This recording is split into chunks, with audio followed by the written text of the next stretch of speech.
ಗರುಡ ಕಂಬ ಕಾಶಿಲ್ ಬಿಟ್ರೆ ಇಲ್ಲೇ ಇರೋದು ಅನ್ನೋ ಪ್ರತೀತಿ ಇದೆ. Like and subscribe.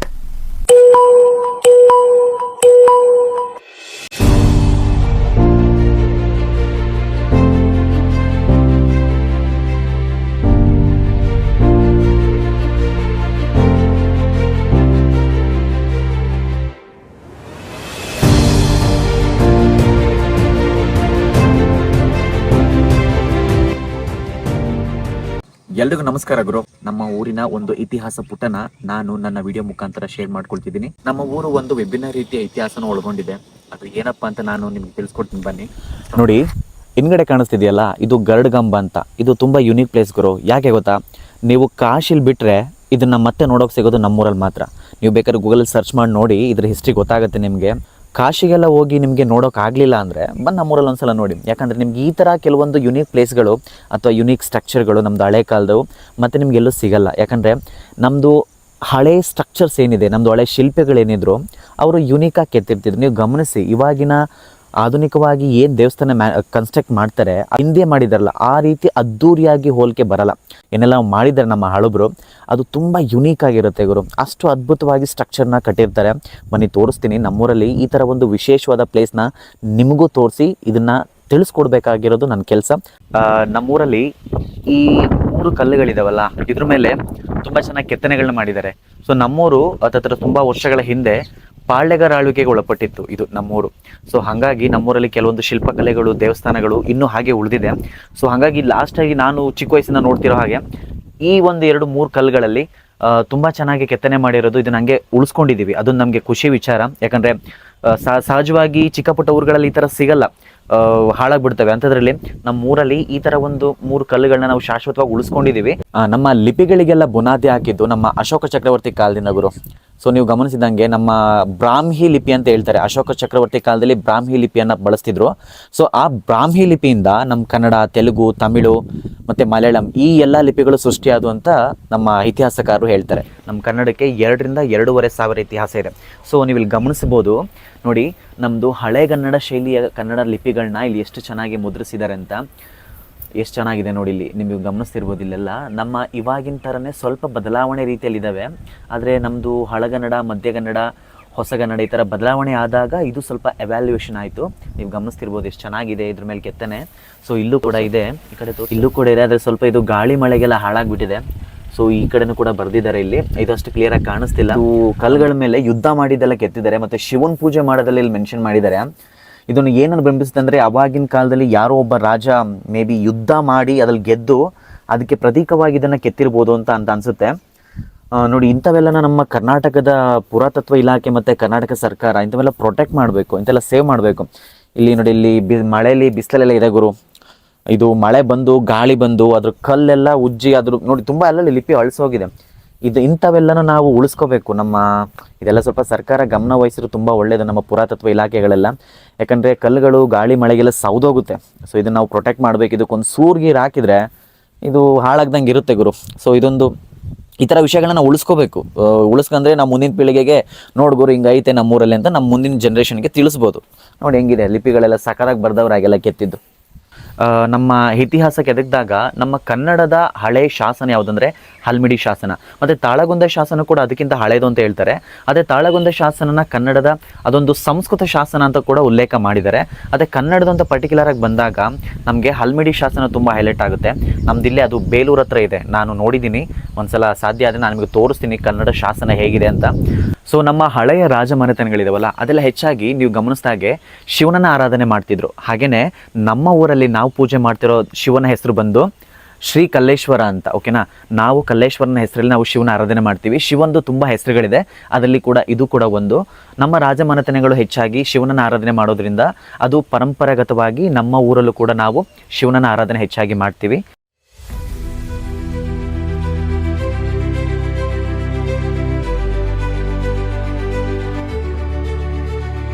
ನೋಡಿ, ಇದು ನಮ್ಮೂರ್ದು ಹೆಬ್ಬಾಗ್ಲು ಅಂತ ಹೇಳ್ತಾರೆ ಗುರು. ನಾವು ದೀಪಾವಳಿ ಹಬ್ಬ ಮಾಡ್ತಿರ್ತೀವಿ. ಇಲ್ಲಿ ನೋಡಿ, ಇಲ್ಲಿ ಕೆಳಗಡೆ ಇಲ್ಲೊಂದು ಮರ ಇದೆ. ಅಲ್ಲಿಂದ ನಾವು ದೀಪಾವಳಿ ಹಬ್ಬನ ಸೆಲೆಬ್ರೇಟ್ ಮಾಡ್ಕೊಂಡು ಬರ್ತೀವಿ. ನಾವು ಬರಬೇಕಾದ್ರೆ ನಮ್ಮೂರು ಹೆಣ್ಮಕ್ಳೆಲ್ಲ ತಲೆ ಮೇಲೆ ಗಂಗೆ ಹೊತ್ಕೊಂಡು ಈ ಬಾಗ್ಲಲ್ಲೇ ಬರಬೇಕಿಲ್ಲಿ. ಸೊ ಈ ಬಾಗ್ಲದೊಂದು ಇತಿಹಾಸ ಇದೆ ಗುರು. ಏನಂದರೆ, ಇದು ಮುಂಚೆ ಸ್ವಲ್ಪ ಹಳೇದಿತ್ತು. ಸೊ ಇವಾಗ ಇದನ್ನು ರಿನೋವೇಟಿವ್ ಮಾಡಿ ಹೊಸ ಕಲ್ಲುಗಳೆಲ್ಲ ಹಾಕಿ ಚೆನ್ನಾಗಿ ಮಾಡಿ ಇಟ್ಟಿದ್ದಾರೆ. ಇಲ್ಲೇನಾದರೂ ಜಾರ್ ಬಿದ್ದರೆ ನಾವು ಇಡ್ಗಾಯಿ ಹೊಡಿಬೇಕಿತ್ತು, ಅದೊಂದು ಪದ್ಧತಿ. ಇಲ್ಲೇನಾದ್ರು ಜಾರ್ ಬಿದ್ದರೆ ಅದೊಂಥರ ತೊಂದರೆ ಅಂತ ನಾವು ಅಲ್ಲಿ ದೇವ್ರಿಗೆ ಹೋಗ್ಬಿಟ್ಟು ಇಡ್ಗಾಯಿ ಹೊಡೆದು ಸರಿ ಮಾಡ್ಕೊಳ್ಳೋವು. ಅದೊಂದು ಹಿಂದೆಲ್ಲ ಆ ಥರ ಪದ್ಧತಿಗಳನ್ನ ಪಾಲಿಸ್ಕೊಂಡು ಬಂದಿದ್ದೀವಿ. ಅದಕ್ಕೆ ಸಂಬಂಧಪಟ್ಟಂತೆ ನಮ್ಮೂರವರೊಬ್ಬರು ತಮ್ಮ ಅನುಭವಗಳನ್ನ ಶೇರ್ ಮಾಡ್ಕೊಳ್ತಾರೆ. ಬನ್ನಿ ಅವ್ರ ಹತ್ರ ಕೇಳೋಣ ಏನಾಗಿತ್ತು ಅಂತ. ದನ ಕಟ್ಟಕ್ಕಿನಲ್ಲ ಅಂತ ಬಂದರೆ ಒಂದು ಉಸ್ರಿಗೆ ಬಂದು ಕಲ್ ಮೇಲೆ ಕಾಲಿಡ್ತೆ. ಅದೇನಾಯ್ತು ಜಾರ್ ಬಿದ್ದೆ. ಅವಾಗಂತೂ ಕಾಯ ಆಗ್ಲೇ ತಂದತ್ಲಿಗೆ ಹೊಡೆದೋದೆ. ಮತ್ತೆ ಏನೇ ನೋವಾಗ್ಲಿಲ್ವಾ? ಅಯ್ಯೋ ಬುಲ್ಡಿಗೆ ಕಲ್ಲೇ ತಗ್ಲ್ಬಿಡ್ತತ್ಲಾಗಿ. ಯಾಕೆ ಕಾಯಿ ಹೊಡಿಬೇಕಂತ ಹೇಳ್ತಾರೆ? ಅದು ಏನೋ ಒಂಥರ ಇಂದ್ಲ ಗಾದೆ ಗೊತ್ತಿಲ್ಲ. ಅಂದ್ರೆ ಆ ಜಾಗದಲ್ಲಿ ಬಿದ್ರೆ ಕಾಯಿ ಹೊಡಿಬೇಕು ನಾವು. ಹೊಡಿಬೇಕು. ಅಂದ್ರೆ ಪರ್ಟಿಕ್ಯುಲರ್ ಆಗಿ ಆ ಜಾಗದಲ್ಲಿ ಬಿದ್ರೆ ಏನಾದ್ರು ಪ್ರಾಬ್ಲಮ್ ಅಂತನಾ? ಪ್ರಾಬ್ಲಮ್ ಅಂತಲೇ. ಅಂದ್ರೆ ದೇವ್ರಿಗೆ ಸೂತ್ಕ ಪಾತ್ಕ ಏನಾರು ಆಗುತ್ತೆ ಆ ತರ? ಸೂತ್ಕ ಅಂತಲ್ಲ, ಅದೇನೋ ಒಂಥರ ಇಂದ್ಲದು ಗೊತ್ತಿಲ್ಲ ನಂಗೆ. ಜಾರ್ ಬಿದ್ರೆ ಕಾಯಿ ಹೊಡಿಬೇಕು. ಇಂದ್ಲಿಂದ ಅದೇ ನಡೆದಿರೋದು. ಹಾಗೆ ನೀವ್ಯಾವ ಬಿದ್ದು ಏಟ್ ಮಾಡ್ಕೊಂಡಿದ್ದೀರಾ? ಕಲ್ ಮೇಗೆ ಬುಲ್ಡೆ ಇದಾತು ಕಲ್ಲಿಗೆ. ಈ ದೇವಸ್ಥಾನ ಬಗ್ಗೆ ನಿಮ್ಗೆ ಏನ್ ಗೊತ್ತು? ಅಂದ್ರೆ ನೀವ್ ಎಷ್ಟು ವರ್ಷದಿಂದ ನೋಡ್ತಿದ್ದೀರಿ? ನಾನೊಂದ 25 ವರ್ಷ ತನಕ ನೋಡ್ತಾ ಇರ್ಬೋದು. ನಂಗೆ ಇನ್ನೇನ್ ಗೊತ್ತವ. ಈ ಮಂಟಪದ್ದು ಇನ್ನೊಂದು ವಿಶೇಷತೆ ಏನು ಗೊತ್ತಾ? ನಮ್ಮ ಹಿಂದೆಲ್ಲ ರಾಜರುಗಳಿದ್ರಲ್ಲ, ರಾಜರು ಆಳ್ವಿಕೆ ಮಾಡ್ತಿದ್ರು. ಅವರು ಇಲ್ಲಿ ಚೌಕಾಬಾರ ಆಡ್ತಿದ್ರಂತೆ. ಇಲ್ಲಿ ಚೌಕಾಬಾರದಿತ್ತು ಹಳೇದಿದ್ದಾಗ, ಅದು ಇವಾಗ ತೆಗ್ದುಬಿಟ್ಟಿದ್ದಾರೆ. ಸೊ ಇನ್ನೊಂದು ವಿಶೇಷತೆ ಏನಂದರೆ, ಒಬ್ಬ ರಾಜ ಕುದುರೆ ಸತ್ತೋಯ್ತು ಅಂತ ಈ ಮಂಟಪದ ಮೇಲೆ ಕುದುರೆನ ಇಟ್ಟು ಸಮಾಧಿ ಮಾಡಿದ್ನಂತೆ ಅಂತ ಪುರಾವೆಗಳಿದೆ. ನಮ್ಮ ಹಳಬ್ರೆಲ್ಲ ಹೇಳ್ಕೊಂಡು ಬಂದಿದ್ರು. ಸೊ ನಾವು ಅದರ ಕೇಳ್ಕೊಂಡಿದ್ದೀವಿ. ಇರ್ಬೋದು ನಿಜ. ನೋಡಿ ಇಲ್ಲಿ ಕಾಣಿಸ್ತಿದೆಯಲ್ಲ, ಇದು ಬಸವನ ಪಾದ ಅಂತ ಮರ. ಸೊ ಇದು ಎಲೆ ಸ್ಟ್ರಕ್ಚರ್ ನೋಡಿ ನೀವು, ಇದು ಬಸವನದು ಪಾದನ ಥರನೇ ಐತೆ ಇದು. ಸೊ ಅದಕ್ಕೆ ಇದನ್ನು ಬಸವನ ಪಾದ ಮರ ಅಂತ ಕರೀತೀವಿ ನಮ್ಮೂರಲ್ಲಿ. ನಾವು ದೀಪಾವಳಿ ಹಬ್ಬ ಸೆಲೆಬ್ರೇಟ್ ಮಾಡಬೇಕಾದ್ರೆ ನಮ್ಮೂರಲ್ಲಿ ಇಲ್ಲಿಂದನೇ ಸ್ಟಾರ್ಟ್ ಮಾಡ್ತೀವಿ. ಸೊ ಇಲ್ಲಿ ದೊಡ್ಡ ದೊಡ್ಡ ಗಣಗೆಲ್ಲ ನಾವು ಸೋರೆಕಾಯಿ ಕುಂಬಳಕಾಯಿ ಎಲ್ಲ ಕಟ್ಕೊಂಡು ನಮ್ಮೂರವರು ಈ ಬಾಲ್ಸ್ ಗನ್ ಬರುತ್ತಲ್ಲ, ಅದನ್ನು ಲೋಡ್ ಮಾಡ್ಕೊಂಡು ಶೂಟ್ ಮಾಡ್ತಾರೆ. ಅದೊಂಥರ ಚೆನ್ನಾಗಿರುತ್ತೆ ಇವರು ಸೆಲೆಬ್ರೇಟ್ ಮಾಡೋಕ್ಕೆ. ಸೊ ಆ ಥರ ನಾವು ಇಲ್ಲಿ ಸೆಲೆಬ್ರೇಟ್ ಮಾಡ್ತೀವಿ. ಸೊ ಸೆಲೆಬ್ರೇಟ್ ಮಾಡಿಕೊಂಡು ನಾವು ನಮ್ಮ ಊರ ಹೆಬ್ಬಾಗ್ಲ ಹತ್ರ ಹೋಗಬೇಕು. ಊರ ಹೆಬ್ಬಾಗ್ಲ ಹತ್ರ ಓದ್ಕೊಂಡು ಅಲ್ಲಿಂದ ದೇವಸ್ಥಾನ ರೀಚ್ ಆಗಬೇಕು. ನಮ್ಮ ಊರವರೆಲ್ಲ ಹೆಂಗಸರು ತಲೆ ಮೇಲೆ ಗಂಗೆ ತೊಗೊಂಡು ಇದೇ ದಾರಿಲಿ ನಡ್ಕೊಂಡು ಹೋಗ್ತೀವಿ. ಸೊ ಇದು ನಮ್ಮೂರ ದೀಪಾವಳಿ ಹಬ್ಬದ ಸೆಲೆಬ್ರೇಷನ್ ನಾವು ಈ ಥರ ಮಾಡೋದು. ನೋಡಿ ಇದು ನಮ್ಮೂರದು ಗಣಪತಿ ದೇವಸ್ಥಾನ. ಇದನ್ನ ದಕ್ಷಿಣಮುಖಿ ಗಣಪತಿ ದೇವಸ್ಥಾನ ಅಂತ ಕರಿತೀವಿ.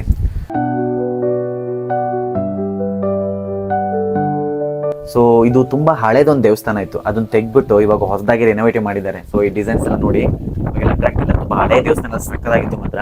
ನೋಡಿ ಇಲ್ಲಿ 2 ಆನೆಗಳಿದೆ. ಸೊ ನಾವು ಸ್ಕೂಲ್ ಲೈಫಲ್ಲಿ ಇದ್ದಾಗ ಸ್ಕೂಲ್ ಹತ್ರ ಬಂದಾಗೆಲ್ಲ ನಾವು ಆನೆ ಮೇಲೆ ಕೂತ್ಕೊಂಡು ಆಟ ಆಡ್ತಿದ್ದು. ಇದ್ರ ಮೇಲೆ ಕೂತ್ಕೊಳ್ಳೋಕೆ ಕಿತ್ತಾಡ್ತಿದ್ದು ಗುರು.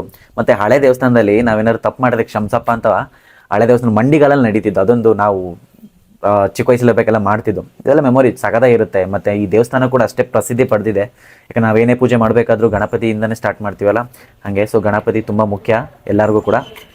ಈ ದೇವಸ್ಥಾನದಿಂದ 1 ಕಿಲೋಮೀಟರ್ ದೂರದಲ್ಲಿರೋ ಜಮೀನಲ್ಲಿ ಇದಕ್ಕೆ ಸಂಬಂಧಪಟ್ಟಂತೆ ಕೆಲವು ವಾಸ್ತುಶಿಲ್ಪಗಳಿದೆ. ಅದರದ್ದೇ ಆದ ಕುತೂಹಲಕಾರಿ ಕಥೆಗಳಿದೆ. ಅದೇನಂತ ತಿಳ್ಕೊಳ್ಳೋಣ ಬನ್ನಿ. ನೋಡಿ ಹಿಂದೆಲ್ಲ ರಾಜಕಾಲದಲ್ಲಿ ನಿಧಿಗಳನ್ನ ಔಸಿಡ್ತಿದ್ರು. ಸೊ ಇದಕ್ಕೊಂದು ಸ್ಟೋರಿ ಇದೆ, ಹೇಳ್ತೀನಿ ಕೇಳಿ. ಸೊ ಪಾಳೆಗಾರ ವಂಶಸ್ಥರು, ಅವರ ಪರಂಪರೆಯವರು ಯಾರಾದರೂ ಇಲ್ಲಿಂದ ಕೋಣನ ಕಡಿದು ಆ ಗರುಡ್ಗಂಬದವ್ರಿಗೂ ರಕ್ತನ ಹರಿಸಿದ್ರೆ ಅವರ ವಂಶಸ್ಥರಿಗೆ ನಿಧಿ ಸಿಕ್ತಿತ್ತಂತೆ. ಆ ಥರ ಒಂದು ಹೇಳ್ತಾರೆ ಇಲ್ಲಿ. ಅದೆಷ್ಟು ನಿಜನೋ ಗೊತ್ತಿಲ್ಲ, ಎಲ್ಲಿ ಹೌಸ್ ಇಟ್ಟಿರ್ತೋ ಗೊತ್ತಿಲ್ಲ. ಸೊ ಹಿಂದೆ ರಾಜರ ಕಾಲದಲ್ಲೆಲ್ಲ ನಿಧಿಗಳನ್ನ ಔಸಿಡೋದು ಸಹಜ. ಸೊ ಎಷ್ಟೋ ನಾವು ಹಿಸ್ಟ್ರಿಗಳೆಲ್ಲ ಓದಿದೀವಿ, ನಿಧಿಗಳು ಸಿಕ್ತು, ಅದು ಸಿಕ್ತು, ಇದು ಸಿಕ್ತು ಅಂತ. ಇರ್ಬೋದು, ಮೇ ಬಿ ಆ ಥರ ಹೌಸ್ ಇಟ್ಟು ಇರ್ಬೋದು. ಇಲ್ಲಿ ನಮ್ಮೂರಿನ ಹಿರಿಯರೊಬ್ರು ಇದ್ದಾರೆ. ಇದಕ್ಕೆ ಸಂಬಂಧಪಟ್ಟಂತೆ ಅವ್ರು ಏನು ಹೇಳ್ತಾರೆ ಕೇಳೋಣ ಬನ್ನಿ.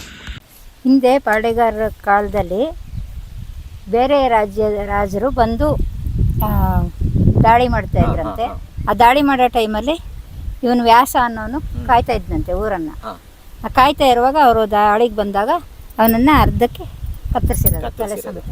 ಅದಕ್ಕೆ ಸಂಬಂಧಪಟ್ಟ ಈ ಕಲ್ಲುಗಳನ್ನ ನೆಟ್ಟಿದ್ದಾರೆ. ಗರುಡ ಕಂಬ ಕಾಶಿಲ್ ಬಿಟ್ರೆ ಇಲ್ಲೇ ಇರೋದು ಅನ್ನೋ ಪ್ರತೀತಿ ಇದೆ ವರ್ಸು ಗ್ರಾಮದಲ್ಲಿ. ಇಲ್ಲಿಂದ ಕೋಣನ ರಕ್ತನ ಅಲ್ಲಿ ತನಕ ಹರಿಸಿದ್ರೆ, ಅಂದ್ರೆ ಈ ವ್ಯಾಸನ್ ತೋಳಿಂದ, ಇದನ್ನ ವ್ಯಾಸನ್ ತೋಳು ಅಂತ ಕರೀತಾರೆ. ಇಲ್ಲಿಂದ ಅಲ್ಲಿ ತನಕ ರಕ್ತ ಹರಿಸಿದ್ರೆ ಕೋಣನ ರಕ್ತನ ನಿಧಿ ಸಿಗುತ್ತೆ ಅನ್ನೋ ಪ್ರತೀತಿ ಇದೆ. ಅವಾಗ ಹೇಳ್ತಿದ್ರು ಆ ಥರ. ಆತರ ಹೇಳ್ತಿದ್ರು. ಆಮೇಲೆ ನಮ್ಮ ವಂಶ ಪಾಳೆಗಾರ ವಂಶ ಅಲ್ಲ, ಅದಕ್ಕೆ ನಮ್ಮ ಕೊನೆ ತಲೆಯಿಂದ ಅಂದ್ರೆ ಲಾಸ್ಟ್ ವಂಶಸ್ಥರಿಗೆ ಆ ನಿಧಿ ಸಿಗುತ್ತೆ ಅನ್ನೋ ಪ್ರತೀತಿ ಇದೆ. ಹೇಳ್ಕೊ ಬಂದಿದ್ದಾರೆ. ಇಲ್ಲ ಏನು ಸಿಕ್ಕಿಲ್ಲ. ನಾವ್ ಅದಕ್ಕೆ ಪ್ರಯತ್ನನ ಮಾಡಿಲ್ಲ. ನಮ್ಗೆಲ್ಲ ಅದ್ರ ಬಗ್ಗೆ ಬೇಕಾಗಿಲ್ಲ ನಮ್ಗೆ. ನಂಬಿಕೆ ಅಷ್ಟೇ. ಆಯ್ತಮ್ಮ, ತುಂಬಾ ಥ್ಯಾಂಕ್ ಯು ನಿಮ್ಗೆ. ಇದಾಗಿತ್ತು ನಮ್ಮ ಊರಿನ ಇತಿಹಾಸ ದರ್ಶನ. ನಾನು ಚಿಕ್ಕದಾಗಿ ತೋರ್ಸೋಕ್ಕೆ ಪ್ರಯತ್ನ ಮಾಡಿದ್ದೀನಿ. ನಿಮಗೆ ಈ ವಿಡಿಯೋ ಇಷ್ಟ ಆದರೆ ನನ್ನ ವಿಡಿಯೋನ ಆದಷ್ಟು ಶೇರ್ ಮಾಡಿ ಮತ್ತು ಸಬ್ಸ್ಕ್ರೈಬ್ ಮಾಡ್ಕೊಳ್ಳಿ, ನನ್ನ ಚಾನಲ್ನ ಸಪೋರ್ಟ್ ಮಾಡಿ ಅಂತ ಕೇಳ್ತಾ ನಾನು ಇದೇ ರೀತಿ ಒಳ್ಳೊಳ್ಳೆ ವಿಡಿಯೋಗಳನ್ನ ಅಪ್ಲೋಡ್ ಮಾಡೋಕ್ಕೆ ಪ್ರಯತ್ನ ಮಾಡ್ತೀನಿ. Keep supporting. ಜೈ ಕರ್ನಾಟಕ ಮಾತೆ.